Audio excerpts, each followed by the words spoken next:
Hi, I'm Robert Vogel, and I'm going to talk a little bit about the type of sights that I prefer on my pistols. And obviously I have my own sights, but there's a lot of different kinds out there.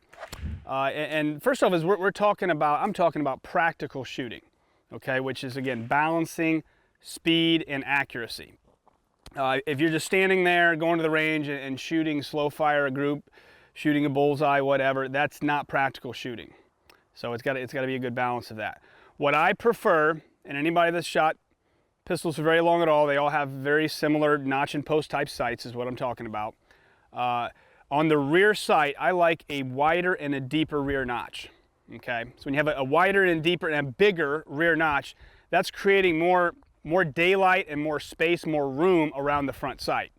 A lot of people don't realize it, but what that equates to is you being able to see that front sight faster during recoil. That is the hardest thing about the shooting.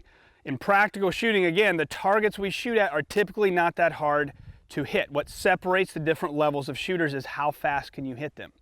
You will not hit them consistently any faster than you can see, and that's the challenge.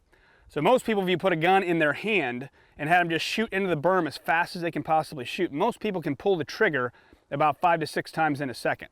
That's a 25 or a 20 split, as we would call it. They're capable of shooting that fast. Now, controlling the gun and actually seeing the front sight bounce up and down 5 or 6 times in a single second, that's a whole nother game. And that's much harder to do. But it's a lot easier to do with this bigger rear notch that I'm talking about. I really had to see that for myself before I could tell, but it makes a major difference. A lot of times for me, that's what makes the difference between a good run and a bad run.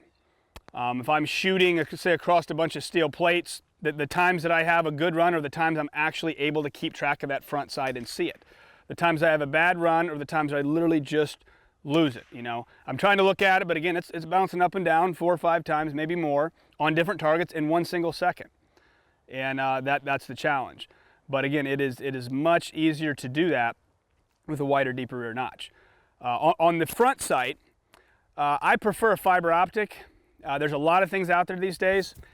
Here's the thing though, if you have any kind of a fiber optic, any kind of a dot, right, on the front sight, you have to know when to look at that dot and when not to. In my opinion, that dot is there for the closer to medium distance targets. Sometimes when I'm shooting, I can get away with simply seeing that dot all by itself. I don't have to see anything else. But on the hardest shots, on the harder shots, the dot is not a precise way of aiming.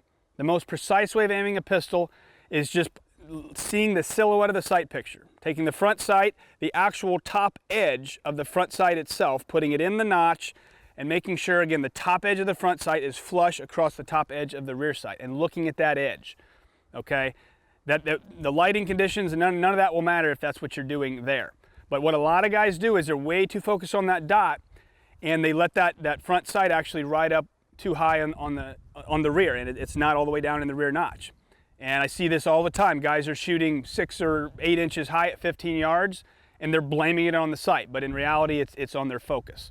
So you have to know the difference, especially when it comes to longer shots like that.